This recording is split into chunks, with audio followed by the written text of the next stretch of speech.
Shalom, selamat malam Romo, Frater, Suster, Bapak Ibu, Saudara-saudari yang terkasih.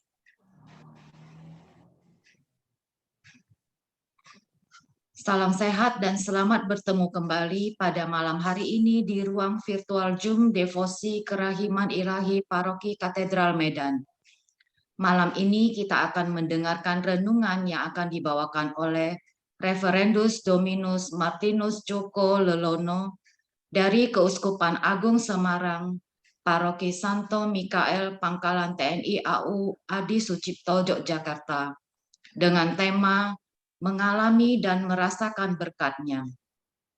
Adapun intensi doa pada malam hari ini, yang pertama, untuk pertobatan dan pendamaian di seluruh dunia, agar tidak ada lagi peperangan. Yang kedua, mohon rahmat kerahiman Tuhan untuk para imam, biarawan, biarawati, serta seluruh devosan dimanapun berada, agar selalu sehat sejahtera dan diteguhkan dalam iman. Yang ketiga, mohon rahmat kedamaian dan kerahiman Tuhan untuk keselamatan bagi jiwa-jiwa yang sedang menghadapi sakratul maut, yang ada di api penyucian, jiwa-jiwa yang telah berpulang.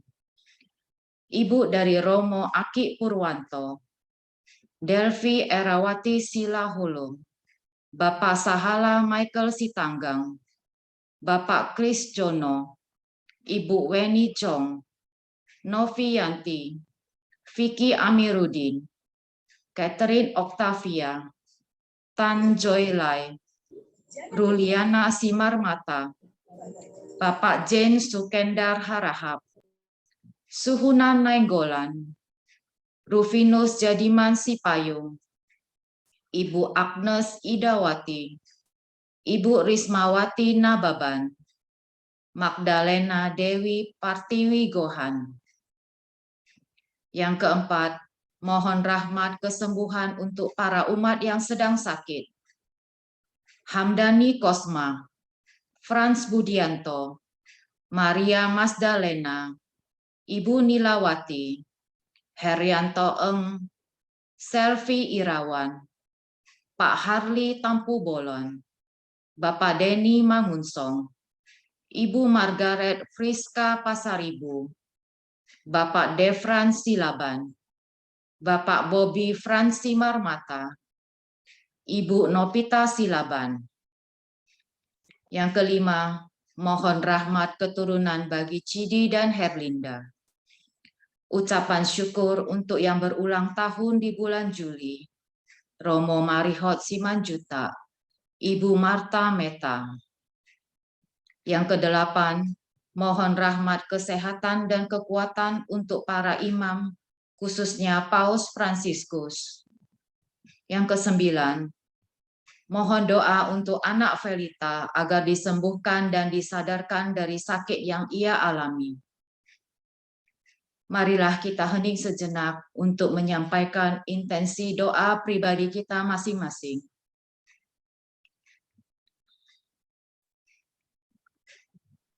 Ya Bapa yang Maha Pengasih, dengarkanlah semua wujud doa-doa dan permohonan yang kami mohonkan kepadamu melalui sengsara putramu yang pedih di kayu salib. Amin. Lagu pembuka.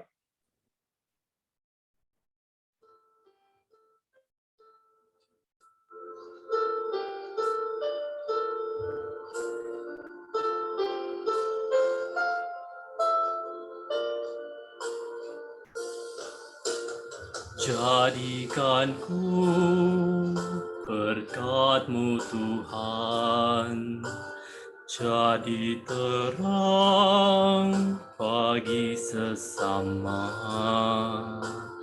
kami yang telah diselamatkan. Jadi terang Tuhan, jadikanku berkat-Mu Tuhan, jadi terang bagi sesama kami yang telah diselamatkan. Jadi terang Tuhan, bagaikan pelita yang menyala di tengah kegelapan, yang hidup bercahaya di depan semua orang, agar mereka lihat dan memuliakan Allah Bapa di surga.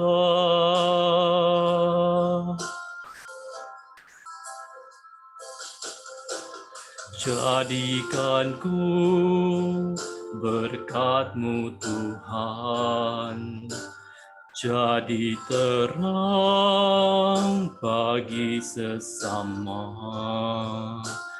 kami yang telah diselamatkan. Jadi terang Tuhan, jadikanku berkat-Mu Tuhan, jadi terang bagi sesama kami yang telah diselamatkan. Jadi terang Tuhan, bagaikan pelita yang menyala di tengah kegelapan, yang hidup bercahaya di depan semua orang, agar mereka lihat dan memuliakan Allah Bapa di surga.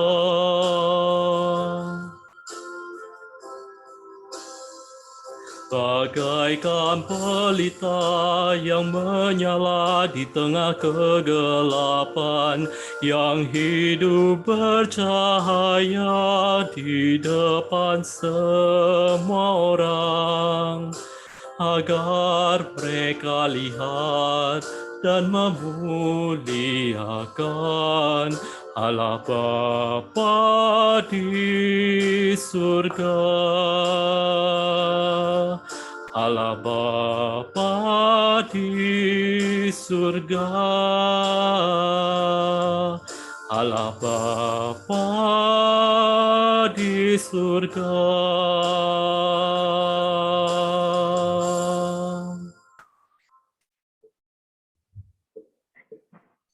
Baik, kita lanjutkan dengan doa pembuka dan doa tobat kepada Romo Martinus. Kami minta bantuannya. Silakan Romo. Dalam nama Bapa dan Putra dan Roh Kudus. Amin. Tuhan Allah yang agung, kami mengucap syukur kepadamu untuk kesempatan yang Kau anugerahkan kepada kami berjumpa di dalam kebersamaan sebagai saudara-saudari seiman. Bantulah semoga pertemuan perjumpaan kami pada malam hari ini meneguhkan batin kami, menguatkan jiwa kami, membuat kami menjadi pribadi-pribadi yang lebih mampu bersyukur, mengalami dan merasakan rahmat-Mu dan menjadi berkat-Mu bagi sesama.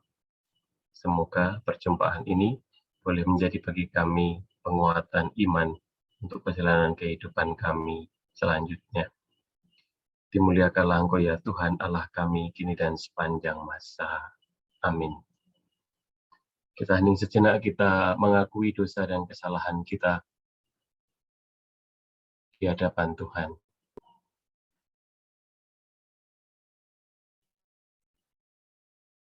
Menyadari dosa dan kesalahan kita, bersama-sama kita nyatakan doa tobat.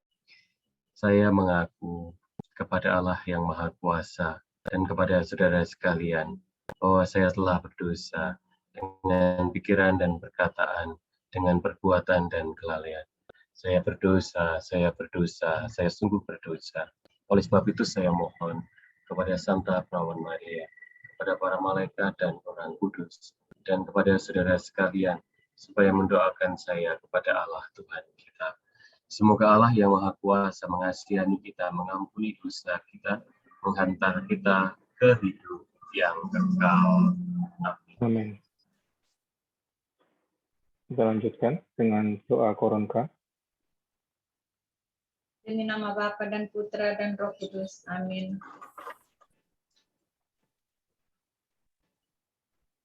Bapa kami yang ada di surga, dimuliakanlah namamu. Datanglah kerajaanmu, jadilah kehendakmu di atas bumi seperti di dalam surga. Berilah kami rezeki pada hari ini, dan ampunilah kesalahan kami, seperti kami pun mengampuni yang bersalah kepada kami. Dan janganlah masukkan kami ke dalam pencobaan, tetapi bebaskanlah kami dari yang jahat. Amin. Salam Maria, penuh rahmat, Tuhan sertamu. Terpujilah engkau di antara wanita, dan terpujilah buah tubuhmu, Yesus. Santa Maria, Bunda Allah, doakanlah kami yang berdosa ini, sekarang dan waktu kami mati. Amin.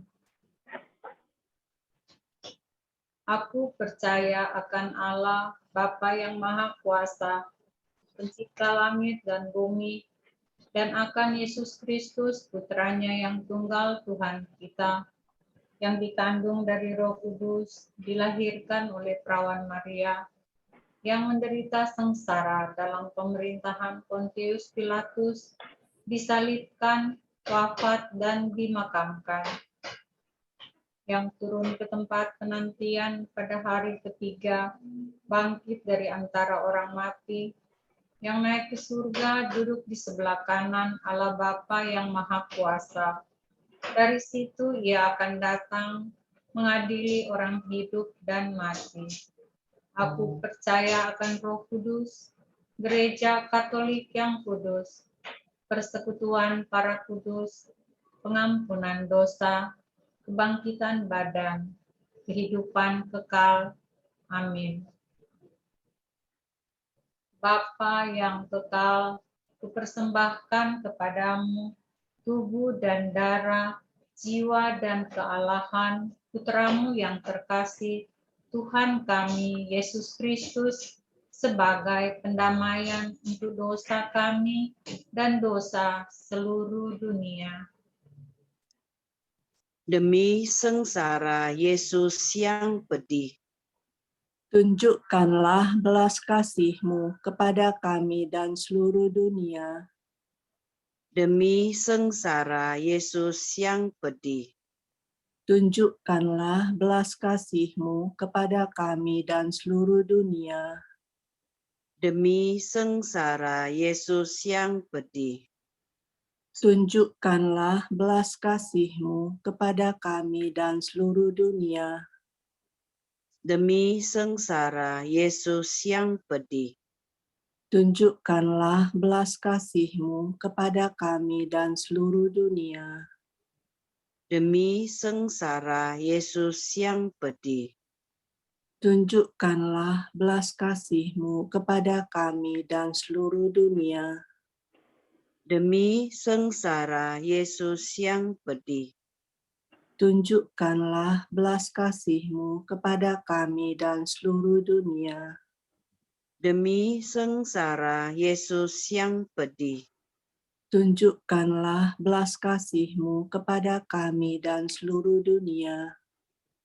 demi sengsara Yesus yang pedih, Tunjukkanlah belas kasih-Mu kepada kami dan seluruh dunia. demi sengsara Yesus yang pedih, Tunjukkanlah belas kasih-Mu kepada kami dan seluruh dunia.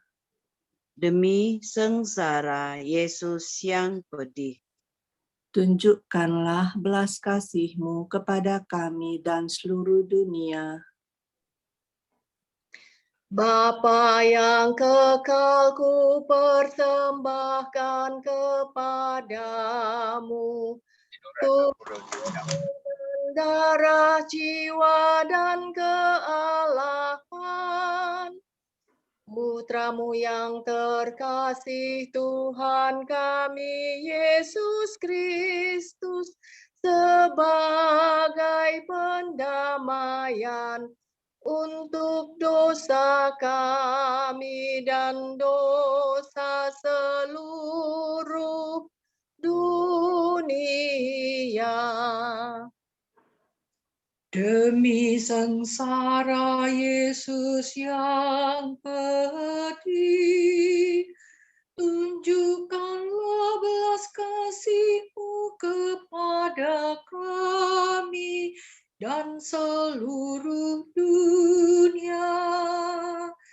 Demi sengsara Yesus yang pedih, tunjukkanlah belas kasih-Mu kepada kami dan seluruh dunia.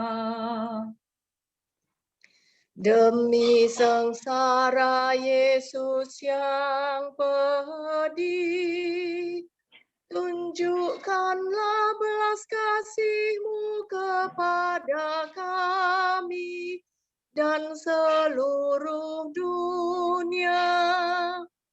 Demi sengsara Yesus yang pedih, tunjukkanlah belas kasih-Mu kepada kami dan seluruh dunia.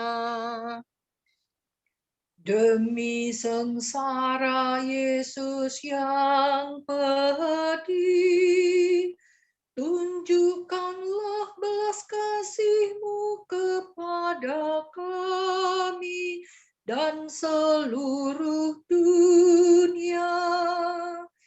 Demi sengsara Yesus yang pedih, tunjukkanlah belas kasih-Mu kepada kami dan seluruh dunia. Demi sengsara Yesus yang pedih, tunjukkanlah belas kasih-Mu kepada kami dan seluruh dunia. Demi sengsara Yesus yang pedih, tunjukkanlah belas kasih-Mu kepada kami dan seluruh dunia. Demi sengsara Yesus yang pedih, tunjukkanlah belas kasih-Mu kepada kami dan seluruh dunia. Demi sengsara Yesus yang pedih, tunjukkanlah belas kasih-Mu kepada kami dan seluruh dunia. Bapa yang kekal, kupersembahkan kepadamu tubuh dan darah, jiwa dan kealahan Putramu yang terkasih, Tuhan kami Yesus Kristus, sebagai pendamaian untuk dosa kami dan dosa seluruh dunia. Demi sengsara Yesus yang pedih, demi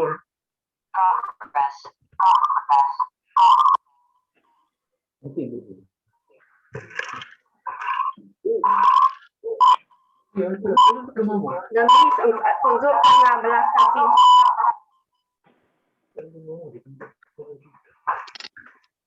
Tadi hilang tiba-tiba signalnya. demi Tunjukkanlah. sengsara Yesus yang pedih, tunjukkanlah belas kasih-Mu kepada kami dan seluruh dunia. Demi sengsara Yesus yang pedih, tunjukkanlah belas kasih-Mu kepada kami dan seluruh dunia. Demi sengsara Yesus yang pedih, tunjukkanlah belas kasih kepada kami dan seluruh dunia. Demi sengsara Yesus yang pedih,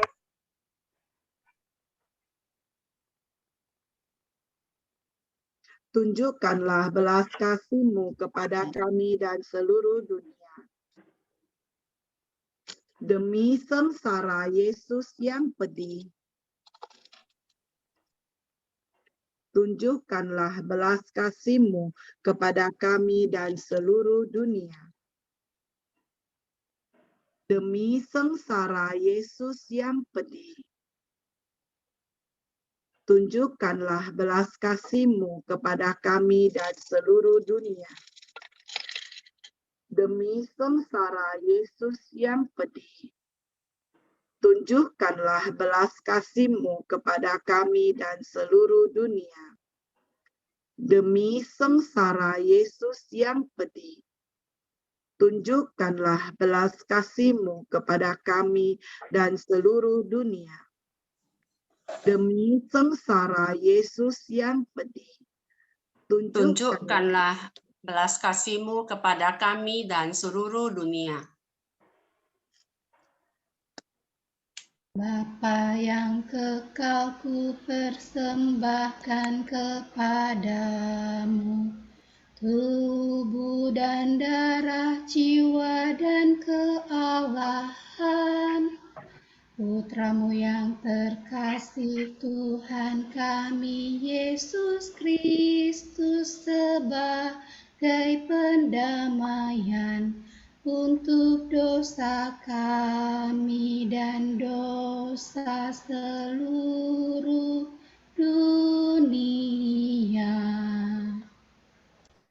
Demi sengsara Yesus yang pedih, tunjukkanlah belas kasih-Mu kepada kami dan seluruh dunia. Demi sengsara Yesus yang pedih, tunjukkanlah belas kasih-Mu kepada kami dan seluruh dunia. Demi sengsara Yesus yang pedih, tunjukkanlah belas kasih-Mu kepada kami dan seluruh dunia. Demi sengsara Yesus yang pedih, tunjukkanlah belas kasih-Mu kepada kami dan seluruh dunia. Demi sengsara Yesus yang pedih, tunjukkanlah belas kasih-Mu kepada kami dan seluruh dunia.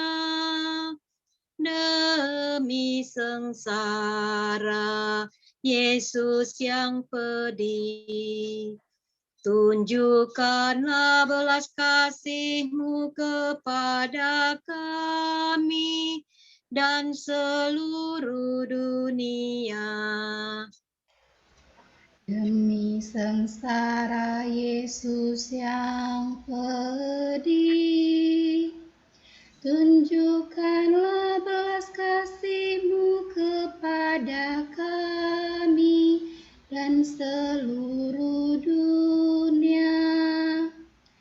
Demi sengsara Yesus yang pedih, tunjukkanlah belas kasih-Mu kepada kami dan seluruh dunia.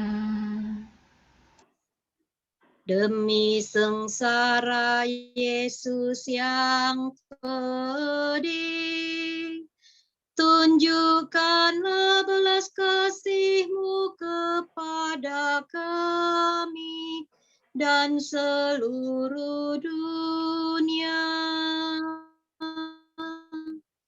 Demi sengsara Yesus yang pedih, tunjukkanlah belas kasih-Mu kepada kami dan seluruh dunia.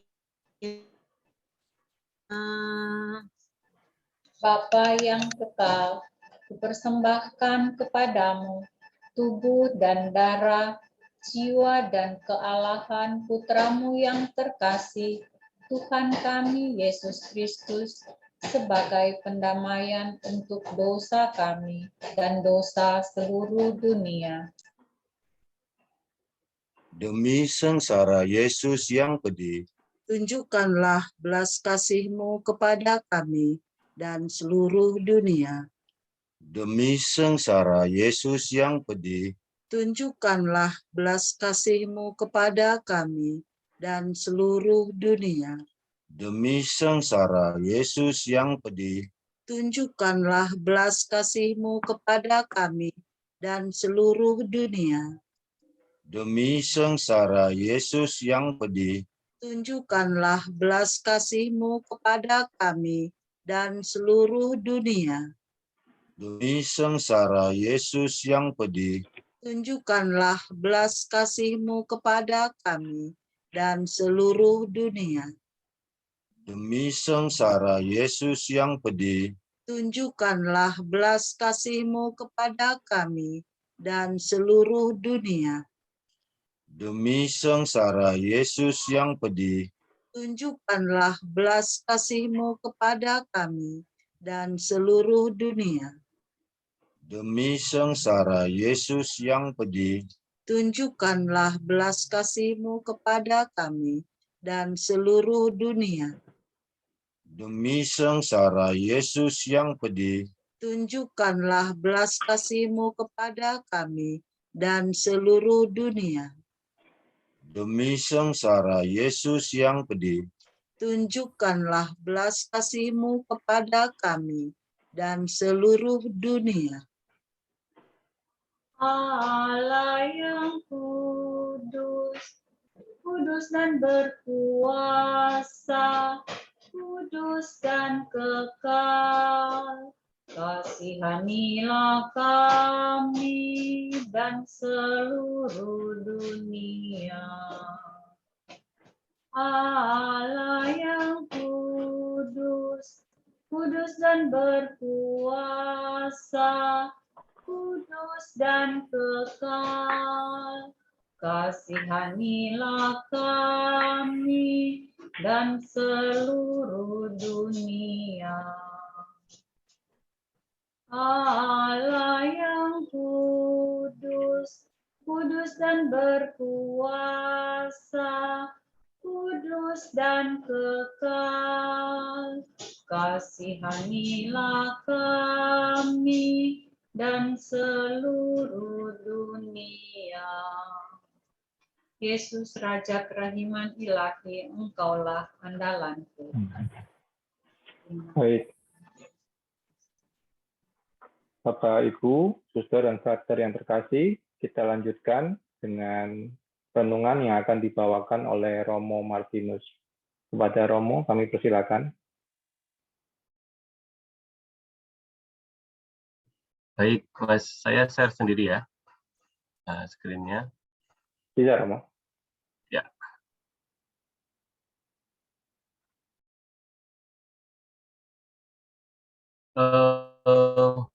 Bapak Ibu, selamat malam.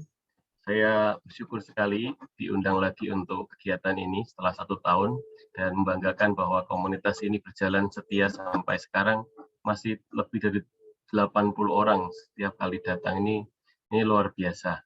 Terima kasih untuk kesaksian Anda yang setia sampai saat ini. Ini kita bersyukur kepada pandemi. Karena pandemi kita bisa melakukan hal macam ini. Mengumpulkan saya ke Medan tanpa harus ke sana. Nah, Bapak Ibu, saya hari ini membawa permenungan ini hasil dari permenungan saya sendiri. Ketika akhir-akhir ini saya merasa ungkapan sederhana yang saya renungkan itu, banyak orang itu sebenarnya mengalami berkat Tuhan, tapi belum tentu bisa merasakannya. Banyak orang, saya sendiri, mengalami berkat Tuhan setiap kali, tapi belum tentu merasakannya, apalagi menjadikannya milik. Jadi, rasa-rasanya berkat itu jauh, padahal ia dekat dengan kita. Ya, ada orang-orang yang tidak bisa menikmati berkat. Saya memberi gambar ini ya. Ini gambar sederhana yang menunjukkan, ya kadangkala seperti ini, kita itu sedang mengalami berkatnya Tuhan, tapi sibuk dengan diri kita sendiri. Gimana dalam peristiwa seperti ini seorang bisa merasakan enaknya makanan? Gimana dalam situasi seperti ini orang bisa merasakan kebersamaan dengan keluarga? Ini mungkin dialami juga oleh kita, dan saya rasa ada saatnya kita perlu ya merasakan keindahan. Dalam bahasa rohani itu dikatakan tentang merasakan hik et nung, artinya keindahan bersama dengan Tuhan itu saat ini dan di tempat ini. Tidak perlu memikirkan nanti atau besok. Sekarang itu malah ada tren baru lagi, penggunaan HP itu bukan hanya ketika makan, tapi juga ketika misah. Nah, fenomena lain seperti ini ya. Seperti halnya kita itu kalau ketemu orang tapi mukanya melengos gitu loh. Ini bagi pencinta Liverpool akan tahu bagaimana mereka akhirnya berpisah. Maka saya senang karena saya Manchester United. Ini pemain bagus. Ini mau menggambarkan bagaimana belum tentu kita itu ketika ketemu dengan Tuhan, kita melihat. Kalau bahasa Jawa itu namanya melengos. Melengos itu artinya melihat bertemu bersalaman tapi mukanya tidak memandang. Ini pengalaman kita bersama Tuhan. Kalau ungkapan sederhana saya mengatakan Tuhan itu selalu ada di depan kita. Kita saja yang tidak selalu ada di depannya. Kita menggok kanan, mukanya menggok kiri dan sebagainya. Maka ada ungkapan yang saya senang dari seorang Shin-chan itu. Di saat aku memanggil kamu, kamu nggak pernah peduli. Apa aku perlu minta pertolongan yang maha kuasa untuk manggil kamu? Hanya menggambarkan tentang kadangkala kita perlu menyadarilah saat-saat bersama dengan Tuhan, saat-saat bersama dengan berkat-Nya. Saya waktu kecil ada seorang suster dari misionaris Klaris yang dulu memberikan saya sebuah gambar ini. Ini dibagikan kepada anak-anak. Kalau Anda pernah melihat, ini surat dari Yesus. Saya tidak mau membaca semuanya, sangat panjang, tapi surat ini sangat mengesan bagi hidup saya. Nah, salah satu bagiannya seperti ini. Sahabat, apa kabar? Kugoreskan surat ini agar kamu tahu betapa aku sangat memperhatikanmu. Kemarin tatkala kamu tengah berbincang dengan teman-temanmu, aku menunggumu dengan segenggam harapan agar kamu juga mau berbincang denganku. Tahukah kamu, kuberi kamu senja untuk menutup harimu, kuhembuskan angin semilir untuk menyejukkan kamu, dan yang penting aku tetap menunggu kamu. Kamu tak pernah datang, perasaanku terluka, namun kasihku padamu tak pernah sirna. Kamu adalah sahabatku. Ketika kamu lelap semalam, ingin ku belai keningmu hingga kucurahkan cahaya rembulan ke wajahmu. Ingin aku turun ke bawah membangunkanmu untuk berbincang denganku. Tahukah kamu, selaksa hadiah sudah dipersiapkan bagimu. Mari kita sedikit merasakannya sebagai pengalaman diri kita, yaitu bahwa Tuhan itu sebenarnya begitu dekat dengan kita. Tadi saya menyebutkan kata-kata Tuhan selalu di depan kita, kita yang tidak selalu di depannya. Masih panjang tadi ceritanya. Banyak sekali ingin kubicarakan denganmu, datanglah padaku, berbicaralah padaku, dan jangan lupakan keberadaanku. Sekali lagi kupilih kamu, dan aku tetap menantimu tanpa batas waktu. Sahabatmu Yesus. Dua ungkapan sederhana yang mau mengatakan, ya marilah kita pelan-pelan merasakan bahwa Tuhan itu benar-benar bersama dengan kita. Saya tadi mengatakan, ya kita itu mengalami berkat-Nya, tapi belum tentu kita merasakannya sebagai berkat. Kerahimannya itu melampaui pikiran kita. Kerahiman Allah itu melampaui pikiran kita. Saya selalu senang dengan gambaran ini, anak yang hilang. Anak yang hilang ini menggambarkan bukan hanya anak bungsu yang hilang, yang dalam arti tertentu berdosa, pergi jauh, Kita bisa mengatakan itu tentang orang-orang yang tidak rajin ke gereja, orang-orang yang mungkin saat ini ada dalam penjara, yang dalam situasi-situasi seperti itu. Tapi bayangkan mungkin kita seperti lebih bisa merenungkan tentang anak yang hilang itu adalah seperti anak sulung ini, yang hidupnya sehari-hari di gereja, kegiatan ekaristi, setiap minggu mengikuti kegiatan seperti ini, tapi tidak pernah merasakan kedekatan dengan Tuhan. Doa-doa seakan hanya seperti kewajiban. Nah, dan kita kadangkala ini godaan yang banyak terjadi, saya juga mengalaminya, yaitu merasa lebih suci daripada orang lain. Ini godaan besar yang bisa terjadi. Tuhan itu mencintai bahkan mereka yang lemah, yang jatuh. Dan kadangkala kita tidak rela kalau orang yang berdosa, yang salah, yang kita anggap tidak berarti seperti itu, lalu mereka mendapatkan kebaikan Tuhan. Tuhan mempunyai rahmat yang melampaui pikiran kita. Saya nggak tahu ini Tuhan itu pikirannya seperti apa. Kalau saya tahu pikiran Tuhan, saya melampaui Tuhan. Kita sering membatasi diri dalam memandang rahmat Allah. Ini yang terjadi. Sabda Tuhan kepada Santa Faustina dalam buku yang diterbitkan Canisius yang menjadi refleksi buku hariannya itu dikatakan dalam buku harian nomor 1577 dikatakan, katakanlah kepada jiwa-jiwa agar mereka tidak memasang dalam hati mereka rintangan-rintangan terhadap kerahimanku yang sedemikian ingin bertindak dalam diri mereka. Kerahimanku bekerja dalam semua hati yang membuka pintu baginya. Baik orang berdosa maupun orang benar membutuhkan kerahimanku. Pertobatan maupun ketekunan adalah rahmat dari kerahimanku. Ingat bahwa yang membutuhkan kerahiman Tuhan bukan hanya mereka yang berdosa, tapi kita pribadi-pribadi yang memang mau mendekat kepada Tuhan pun membutuhkan kerahimannya. Dan kerahiman itu, rahmat Tuhan itu melampaui pemikiran kita. Saya membayangkan ini dalam permenungan saya pribadi, saya membayangkan ada logika umum yang terjadi di dalam kita memandang rahmat Tuhan. Ada orang-orang yang memikirkan bahwa tidak ada berkat dalam derita. Bahwa kalau saya saat ini mengalami kesulitan, maka di sini tidak ada berkat. Saya menemukan dalam banyak kasus itu orang-orang yang begitu merasakan rahmat Tuhan, bahkan dalam situasi sakit. Begitu merasakan rahmat Tuhan kebersamaan keluarga, bahkan dalam peristiwa hancur, peristiwa kegagalan. Begitu merasakan apa yang namanya cinta ketika mereka mengalami tantangan perjuangan kehidupan. Maka jangan pikirkan bahwa rahmat Tuhan hanya dalam situasi yang nyaman. Ada berkat sebenarnya dalam derita. Itu yang dalam bahasa Inggris disebut sebagai blessing in disguise.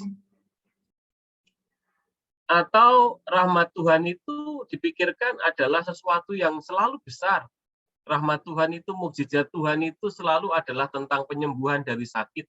Mukjizat Tuhan itu selalu ada dalam peristiwa misalnya dibantu untuk menyelesaikan semua masalah besar kehidupan kita. Rahmat Tuhan itu A, B, C, D, dan sebagainya. Anda mungkin pernah dengar itu ya, peristiwa cerita tentang seorang yang terkena banjir lalu meminta pertolongan Tuhan. Dia mengatakan, Tuhan datanglah menolong aku. Dan rupanya di situ ada 3 orang, artinya 3 kelompok yang datang membantu dia. Pertama tim SAR mau membantu dia, dia mengatakan saya menunggu Tuhan. Kedua ada tetangganya yang datang mengatakan saya menunggu Tuhan.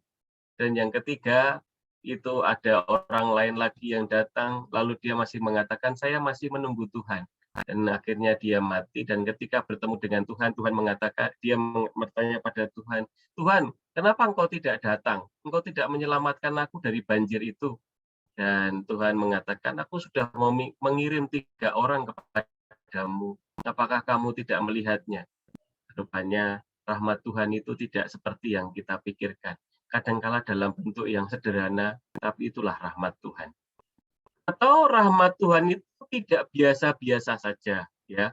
Hal-hal yang tadi dibantu tetangga, dibantu teman, kehadiran pasangan, berbagai macam bantuan dari orang-orang di sekitar kita, atau bahkan senyuman pasangan, senyuman anak itu dianggap sebagai hal yang biasa. baru ketika ada masalah mau merasakan, oh, aku merindukan yang dulu. Sayang yang indah itu tidak di depan kita. Maka mari kita merasakan kadangkala rahmat Tuhan itu biasa-biasa saja, tapi itu adalah rahmat Tuhan. Untuk membantu permenungan ini, saya menceritakan beberapa pengalaman. Pengalaman saya sekarang tinggal di Kompleks TNI Angkatan Udara, dan setiap minggu saya ditugaskan untuk, besok juga saya akan pergi ke rumah sakit, namanya Rumah Sakit Pusat Angkatan Udara di Adi Sucipto di sini. Nah, di sini setiap minggu saya kunjungan ke sana, dan di sana saya menemukan betapa rahmat Tuhan itu sebenarnya sungguh kita alami.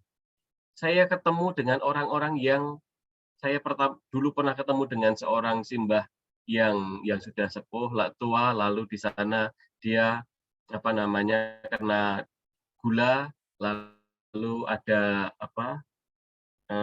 luka, lalu dia bisa mengatakan, saya bersyukur Romo, hari ini saya bisa menguh itu membengkokkan kepala.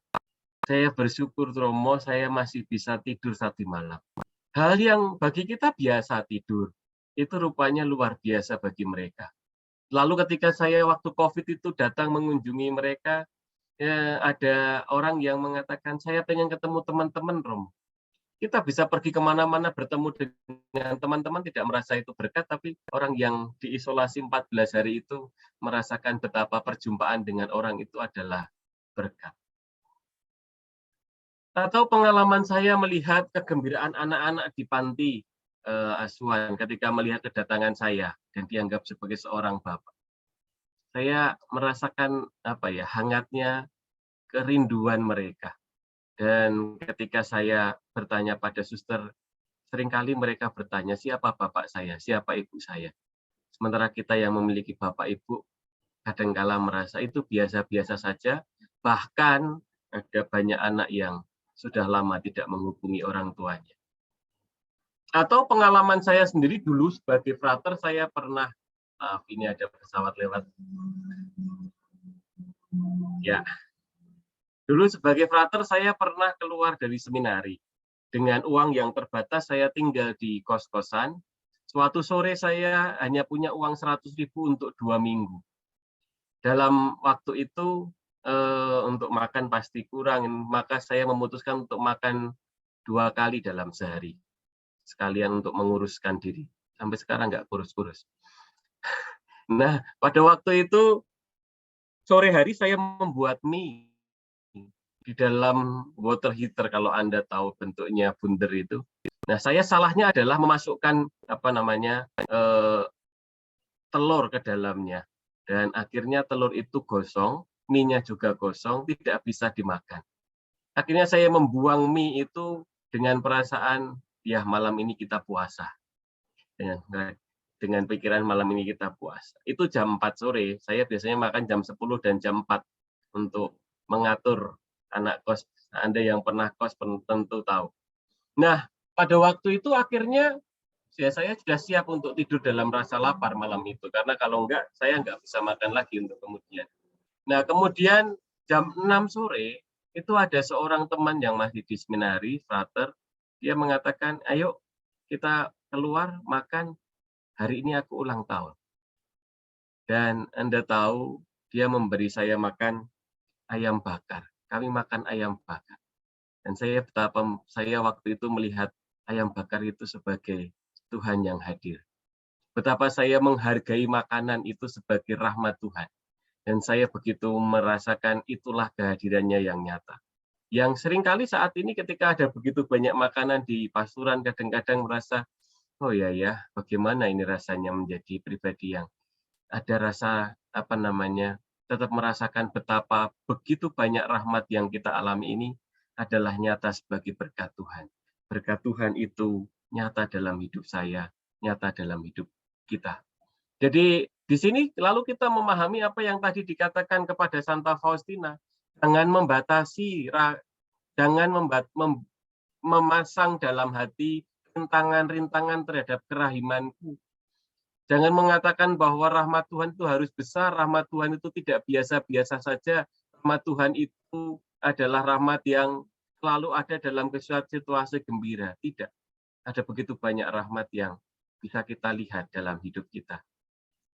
Nah, namun di dalam hidup kita, maka perlulah kita memiliki ini loh, ini inti dari permenungan itu. Mari kita memikirkan tentang keterbukaan atas kerahiman Tuhan, rahmat Tuhan. Kerahiman itu bukan tentang pengampunan saja, tapi juga Tuhan yang memelihara kehidupan kita. Ada dua arah yang bisa terjadi, yaitu arah ketertutupan terhadap rahmat-Nya. Selalu melahirkan pribadi yang ahli dalam mengeluh. Kalau di dalam ini, kalau ketemu dengan orang-orang itu ada loh di sekitar kita itu orang-orang yang ahli mengeluh. Setiap kali ketemu ngomongkan suaminya yang A, setiap kali ketemu ngomongkan anaknya yang B, lalu setiap kali mengatakan kok yang buruk-buruk saja. Pintar melihat bahwa ada yang kurang dalam kehidupan ini. Ketertutupan kepada rahmat. Jadi orang-orang seperti ini kadangkala lalu menjadi sedikit banyak jelein. Tidak mudah untuk mensyukuri rahmat Tuhan. Sementara orang yang kedua, keterbukaan kepada rahmat Tuhan melahirkan pribadi yang ahli bersyukur. Meskipun tetap ada saatnya mengeluh, tapi ia tidak mudah untuk mengeluh. Artinya lebih mudah, lebih bisa melihat rasa syukur dalam kehidupan ini. Coba mungkin 1 minggu ini belajarlah untuk memakai kacamata rasa syukur. Lihat betapa banyak rahmat Tuhan yang kita miliki. Kadangkala apa yang sudah ada dalam genggaman kita, berkat yang sudah kita terima itu kita anggap biasa saja. Saya rasa saya hari ini punya kesehatan. Saya bisa makan enak. Hari ini itu menurut saya berkat Tuhan. Saya mengalami bulan Mei kemarin kena demam berdarah. Mau makan itu nggak enak-enak. Nggak enak. Rasanya mau muntah. Tapi sekarang ada nafsu makan, ini adalah berkat. Kadang-kala tidak saya sadari. Maka mari memunculkan hati yang penuh syukur, yang mudah membuat rintangan. Memang yang tidak menyenangkan itu lebih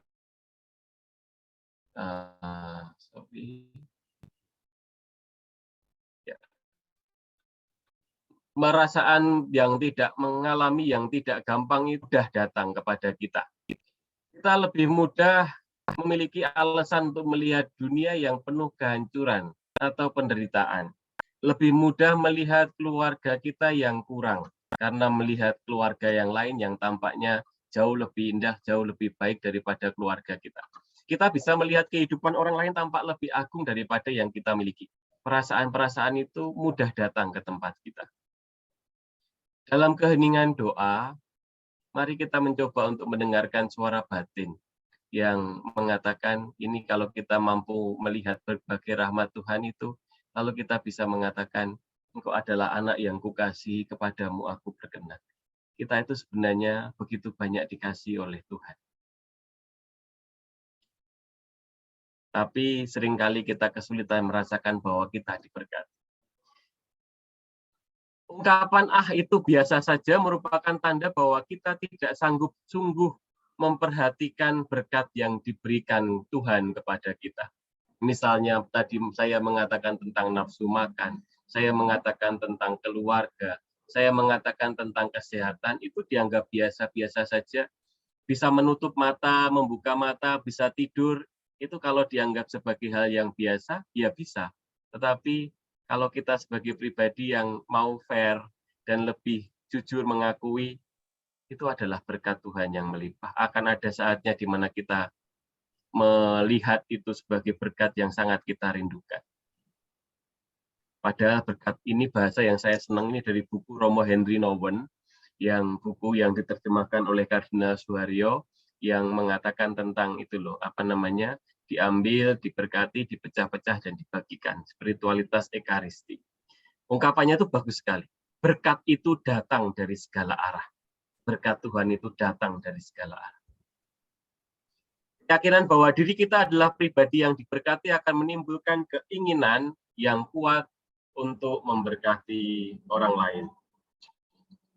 Ini ada pesawat lagi. Nah, Ketika kita mengalami dan merasakan rahmat Allah, maka kita akan mengalami paling tidak dua hal. Tidak membatasi rahmat Tuhan. Rahmat Tuhan itu begitu melimpah untuk diri kita. Dan kita juga senang ketika rahmat Tuhan itu melimpah pada orang lain. Dan ada gium baru yang sekarang muncul itu, ya orang-orang yang tidak bahagia itu seringkali, tidak bersyukur itu seringkali adalah, mungkin Anda juga mengalaminya, saya juga pernah mengalaminya. Orang yang tidak bersyukur itu bentuknya adalah orang yang senang melihat orang susah, susah melihat orang senang. Itu salah satu ungkapan yang. Tapi kalau kita menjadi pribadi yang bersyukur, seringkali kita akan juga bersyukur kalau orang lain itu berbahagia. Maka akhirnya orang bisa berenang di antara rahmat Tuhan. Saya merasakan berkat Tuhan, saya menyalurkannya kepada sesama. Diberkati untuk memberkati, dicintai untuk mencintai, diberi untuk memberi, diampuni untuk mengampuni. Lalu orang yang semacam ini bisa berbahagia bersama yang bahagia, menangis bersama dengan yang menangis. Merasakan rahmat Tuhan. Jadi berkat Tuhan itu ada bagi kita. Pertanyaannya adalah, apakah kita mau merasakan dan membagikannya kepada sesama. Nah, ini Pak Stephen Lex itu memberikan renungan yang bagus di dalam di dalam bukunya Sabda Tuhan kepada Faustina, kumpulan refleksi. Di dalam refleksinya itu mengatakan demikian. Atas tulisan yang tadi saya sebutkan di muka. Karena diciptakan bebas merdeka, manusia memiliki kuasa untuk membangun dan menghancurkan.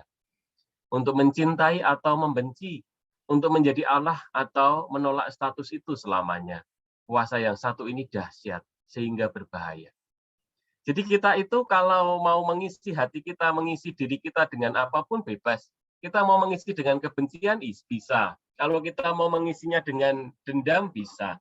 Tapi kan kita pribadi-pribadi yang belajar dari kerahiman Tuhan, ingin belajar juga tentang bagaimana kita memiliki kerahiman. Hati yang terbuka untuk berbagi. Hati yang merasakan kebaikan Tuhan. Dan pada saat itu kita bisa berenang di antara rahmat Tuhan. Nah, ini yang Anda, kita semua yang beranjak dewasa, kita tentu paham ungkapan kuasa yang satu ini dahsyat sehingga berbahaya. Ungkapan ini mau mengatakan bahwa benar, kita itu benar-benar memiliki kebebasan yang luar biasa. Pada titik tertentu bahkan kita sebagai orang dewasa itu kan lebih mudah punya berbagai macam cara untuk menipu, bahkan menipu hati nurani kita sendiri. Saya itu sebenarnya berdosa, tapi saya nggak mau kelihatan berdosa. Saya itu sebenarnya tahu saya ini harusnya mengaku dosa, mengakukan apa yang salah dalam hidup saya, tapi saya pengennya tetap rajin ke gereja, tetapi dosa saya juga tetap saya jalani. Kita sebagai orang dewasa itu benar-benar bisa menjadi, kalau dalam ungkapan ini, kuasa yang berbahaya ini, bahasa saya bisa begitu munafik. Saya sebagai Romo pun, saya pernah dan mungkin masih memiliki situasi di mana saya hidup sebagai pribadi yang munafik, bisa mengatakan ini dengan indah, tapi melakukannya susah. Oleh karenanya saya memerlukan Tuhan. Di sini kita perlu belajar bersama. Lalu supaya kita menjadi pribadi-pribadi yang lebih bisa berenang di antara rahmat Tuhan itu, saya menyebutnya, mari kita memiliki tabungan cinta kasih. Kalau di dalam spiritualitas Ignatian itu ada yang disebut sebagai eksamen konsiensi, itu artinya kesempatan untuk menyadari diri.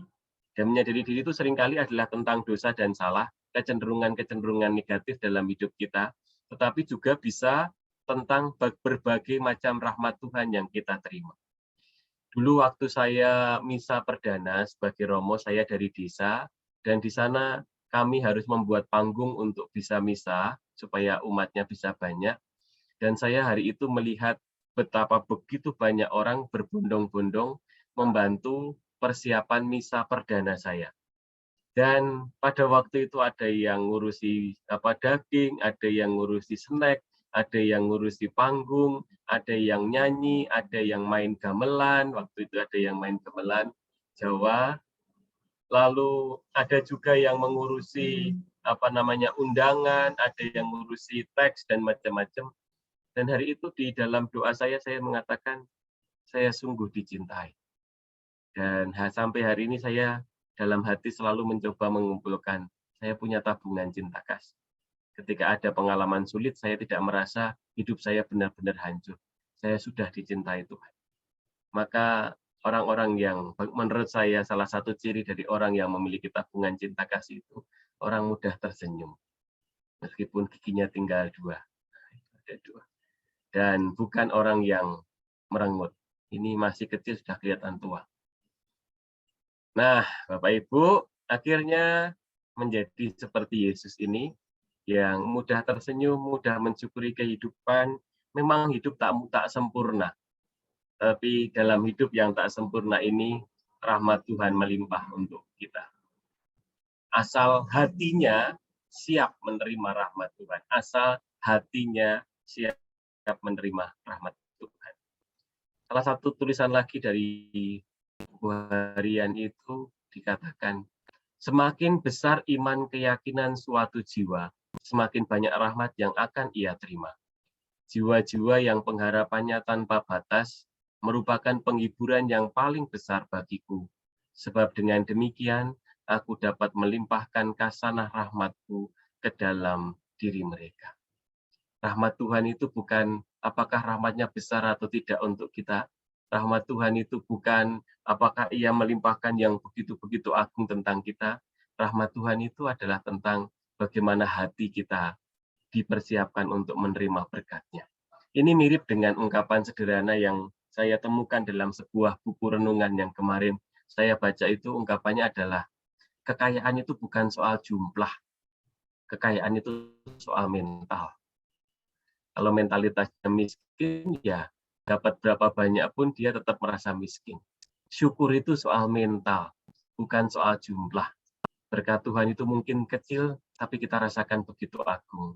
Tapi bagi mereka yang tidak memiliki mentalitas bersyukur, betapapun besar rahmat Tuhan selalu dianggap tidak ada, bahkan selalu merasa kurang, dan Tuhan tidak adil.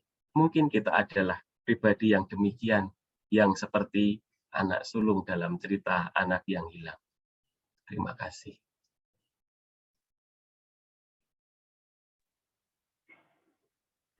Baik. Kepada Ibu, Bapak, Suster, Frater, mungkin ada yang mau ditanyakan kepada Romo Martinus mengenai tema yang dibawakan malam ini, mengalami dan merasakan berkat-Nya. Silakan. Bisa langsung tanya juga.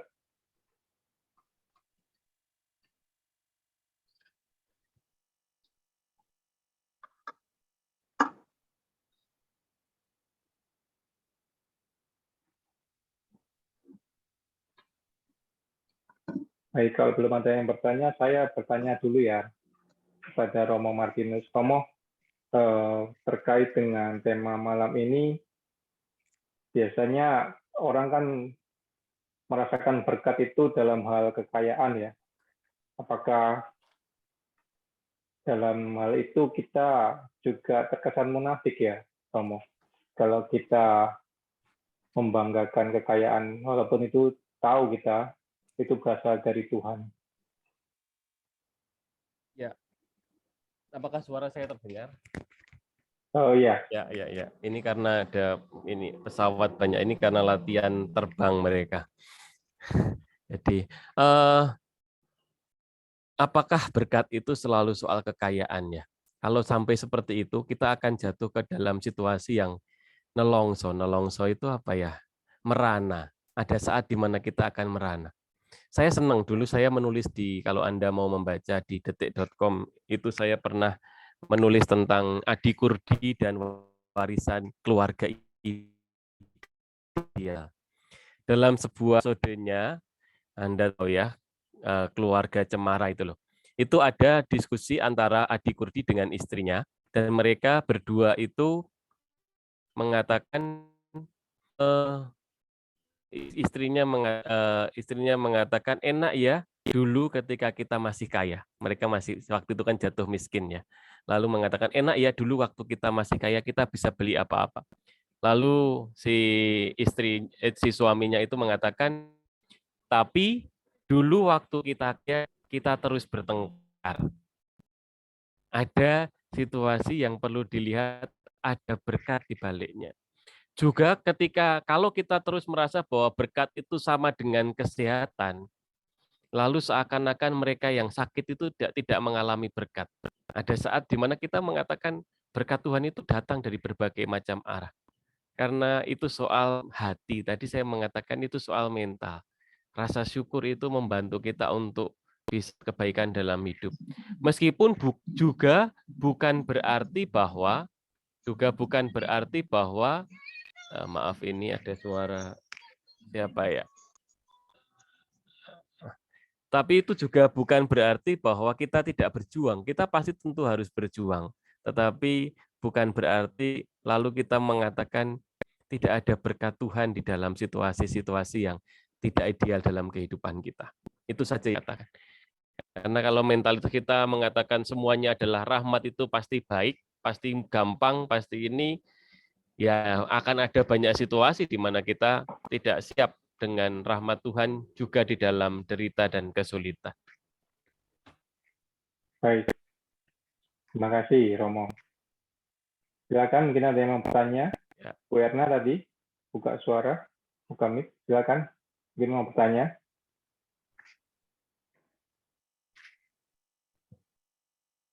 Frater mungkin mau bertanya, Frater. Tidak harus bertanya, mungkin Terima kasih. Saya tidak bertanya, tapi ingin menambahkan sedikit pengalaman saya beberapa hari terakhir mengenai yang dikatakan Romo tadi. Berkat itu atau kekayaan itu bukan soal jumlah, tetapi soal mental. Dan itu yang saya lihat, perhatikan beberapa hari terakhir. Saya dinas di rumah sakit jiwa. Saya berjumpa dengan satu bapak yang sudah lansia, umur hampir 50-an lebih. Bapak ini sakit karena awalnya dulu menggunakan obat-obat terlarang. Dari situ setiap kali kerja di tempat kerja beberapa kali dipecat. Lalu sejak beberapa puluh tahun yang lalu, kurang lebih 23 tahun yang lalu, berpisah, cerai dan anaknya dengan istrinya, lalu sampai selama 23 tahun juga tidak pernah jumpa lagi dengan anaknya. Tapi yang saya salut, saya banggakan itu adalah Bapak ini memang tahu bahwa istri dan anaknya tidak mau berjumpa lagi dengan Bapak ini, dikarenakan Bapak ini mereka tahu bahwa Bapak ini sudah gila atau sakit cacat mental gitu. Tapi Bapak ini sadar dan tahu dengan kondisinya. Bapak ini terima kenyataan bahwa anak-anaknya tidak mau mengakui atau tidak mau menerima Bapak ini lagi. Cuman di satu sisi Bapak ini selalu berdoa. Memang ada kerinduan sebagai orang tua, sebagai ayah untuk anak-anaknya, itu tetap ada. Jadi selama ini beliau katakan bahwa selalu berdoa untuk anak-anaknya, semoga mereka sukses. Dan itu yang membuat Bapak ini kuat dan bahagia sampai saat ini adalah melihat anak-anaknya sukses, dan 2 orang anaknya itu bersaudara lulusan di STAN dan sekarang sudah kerja di posisi yang bagus di Kota Medan ini.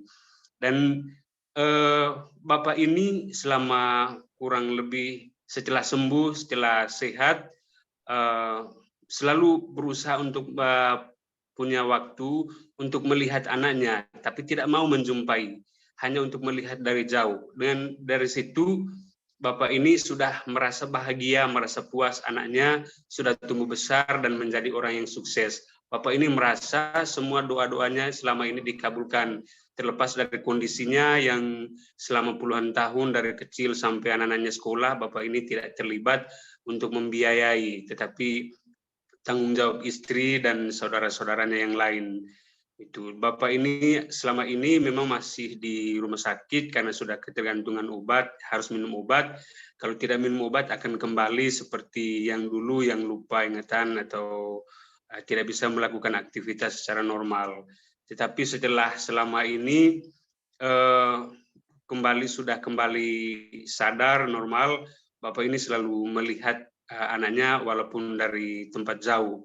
Itu dan bahkan yang luar biasanya Bapak ini hafal nama Facebook anak-anaknya, bagaimana pengalaman sehari-hari, dan karena diam-diam Bapak ini pergi mencari melihat anaknya walaupun dari jauh. Tapi saya katakan kenapa tidak mau pergi jumpai saja Pak. Itu lalu Bapak ini katakan saya tidak mau mengganggu, saya takut mereka akan malu melihat saya dengan kondisi saya yang seperti ini lusuh. Saya takut mereka tidak mengakui saya dan itu akan menyakitkan. Saya malah lebih bahagia ketika melihat mereka senang dan sukses walaupun tanpa saya itu.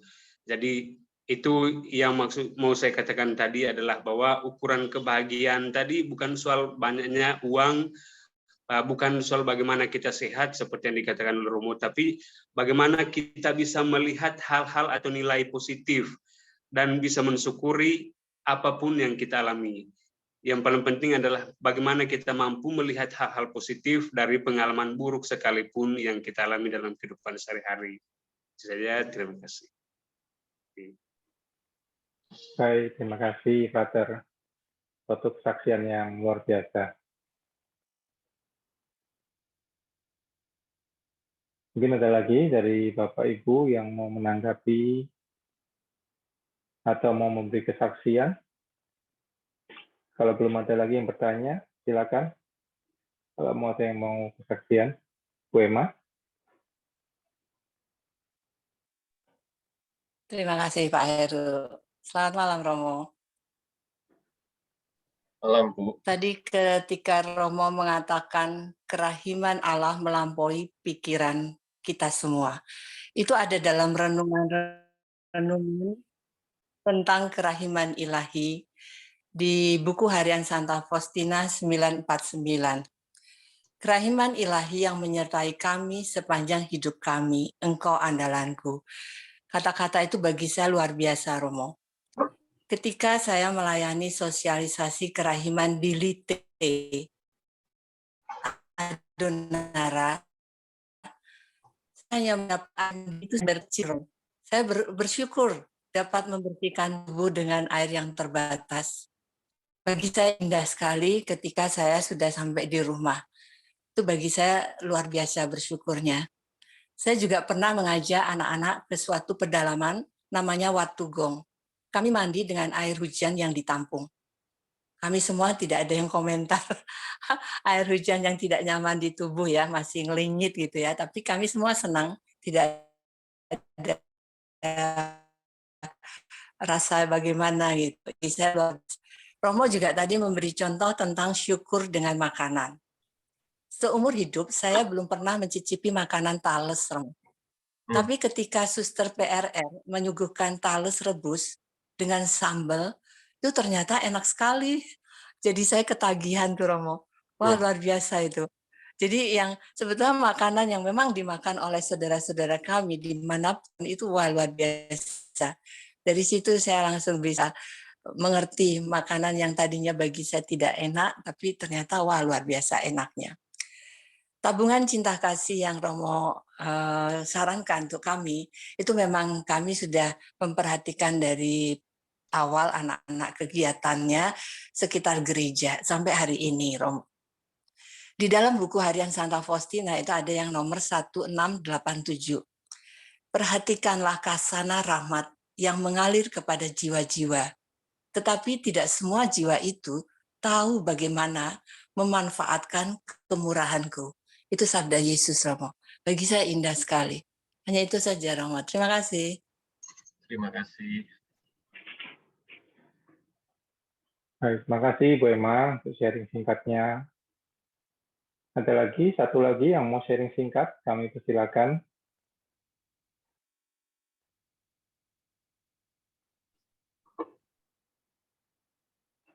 Cukup Baik, kalau belum ada lagi, Romo, kami mohon izin untuk melanjutkan acara ya, Romo. Baik, saya menutup saja ya permenungannya ya. Ya, saya merangkum tadi apa yang dikatakan oleh beberapa tadi. Saya bersyukur bahwa akhirnya paling tidak apa yang saya renungkan tadi dialami juga oleh banyak orang lain, yaitu bahwa rahmat Tuhan itu soal bagaimana kita menyiapkan hati kita. Maka kerahiman ilahi yang devosi kerahiman ilahi yang Anda semua jalan ini sebenarnya adalah pintu untuk mengalami berkat-Nya. Apakah devosi ini membuka hati kita atau tidak, ataukah hanya devosi ini kita lakukan secara fisik, itu memang godaan yang besar bagi kita, yaitu mengalami doa dan berbagai macam upaya rohani itu sebagai hal yang fisik, tetapi tidak mengubah hati. Maka rasa-rasanya ajakan dari renungan malam hari ini, juga dari frater tadi yang luar biasa, dari Ibu Emma, adalah sebuah ajakan tentang, ya, mari kita mengalami rahmat Tuhan dan menyiapkan diri kita untuk menerimanya sebagai berkat bagi hidup kita. Terima kasih. Baik, terima kasih. Kita lanjutkan dengan doa untuk Romo. Silakan Bu Emma.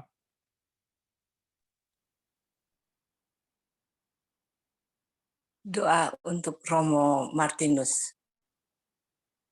Yesus yang Maha Rahim, terima kasih atas kesempatan malam ini bersama Romo Martinus Djoko Lelono dari Keuskupan Agung Semarang.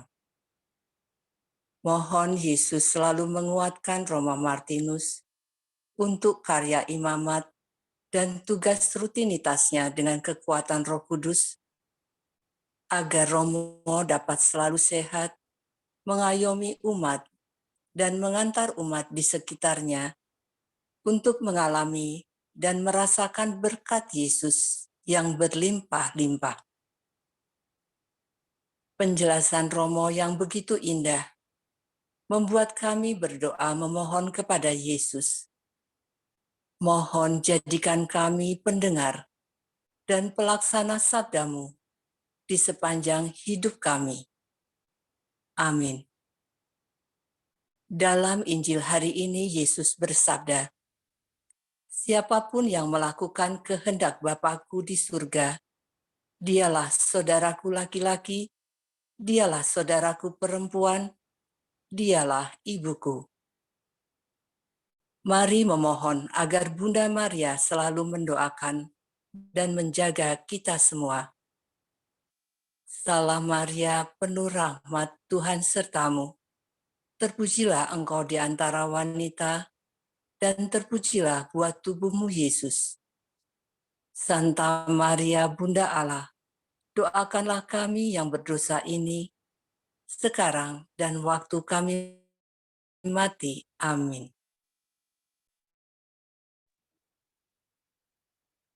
Lagu penutup.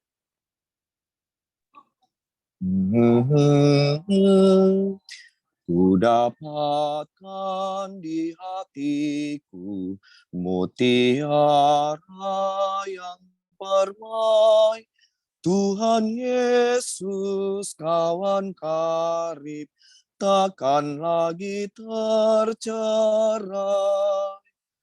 Ku dapatkan di tanganku bunga-bunga berseri, bunga Injil bagi kamu yang ku dapat ku beri.